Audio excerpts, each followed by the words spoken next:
बिस्मिल्लाहिर्रहमानिर्रहीम। I am doctor Tanveer Arshad Chaudhary, family physician expert and family medicine. आज हम अपने viewers, followers, patient, friends and families के साथ एक एंटीक टॉपिक पे बात करना चाह रहे हैं, वो है कॉन्स्टिपेशन यानी कब्ज़ क्या चीज़ है।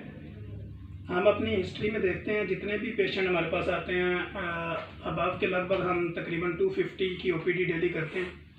उसमें हम देखते हैं कि पेशेंट जो है ना वो ज़्यादातर इस कंप्लेंट के साथ आता है कि उसको फ्लैटुलेंस है, कॉन्स्टिपेशन है, कब्ज़, गैस और फारे के साथ। फिर जब उसकी हिस्ट्री ली जाती है तो हम उसका ब्लड प्रेशर देखते हैं, वो भी आप नज़र आता है, उसकी पल्स देखते हैं, वो भी ज़्यादा होती है। फिर उसकी जो है रेस्पिरेटरी सिस्टम में भी प्रॉब्लम होती है, कंधों में, पट्ठों में खिंचाव की शिकायत आम करते हैं। तो जैसे ही हम उनको मेडिसिन देते हैं 3 और 5 डेज़ की, कॉन्स्टिपेशन रिलीज़ होती है, फिर उनकी फ्लैटुलेंस कम होती है या पट्ठों का खिंचाव कम होता है। तो जब दोबारा उसका हम बीपी वगैरह हर चीज़ को मेंटेन करते हैं तो उसमें पता चलता है कि कॉन्स्टिपेशन कम होने की वजह से, गैस और अफारा कम होने की वजह से पेशेंट रिलैक्स फील करता है। तो हम अपने व्यूअर्स, फॉलोअर्स और पेशेंट के साथ ये बात डिस्कस करना चाह रहे हैं कि कॉन्स्टिपेशन बेसिकली है क्या चीज़, ये होती कैसे। तो कॉन्स्टिपेशन बेसिकली जब आपका खाना प्रॉपर आपकी बॉडी में यूटिलाइज ना हो रहा हो, आपका मेटाबॉलिज्म सिस्टम और डाइजेस्टिव सिस्टम प्रॉपर काम ना कर रहे हो, तो आपको कॉन्स्टिपेशन हो जाती है।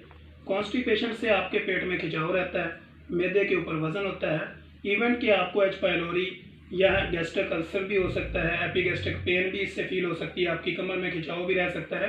तो कॉन्स्टिपेशन बेसिकली ये मदर ऑफ डिजीज़ इसको कहते हैं। ये 72 जो आपकी डिजीज़ हैं उनको ये जन्म देती है। फिर उसके साथ ही आपके पट्ठों का खिंचाव शुरू हो जाता है।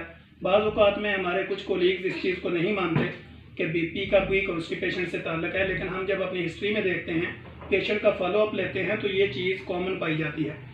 तो लिहाजा कब्ज़ से आपने बचना कहते हैं, आपने अपनी गैस वगैरह को कैसे कंट्रोल रखना है।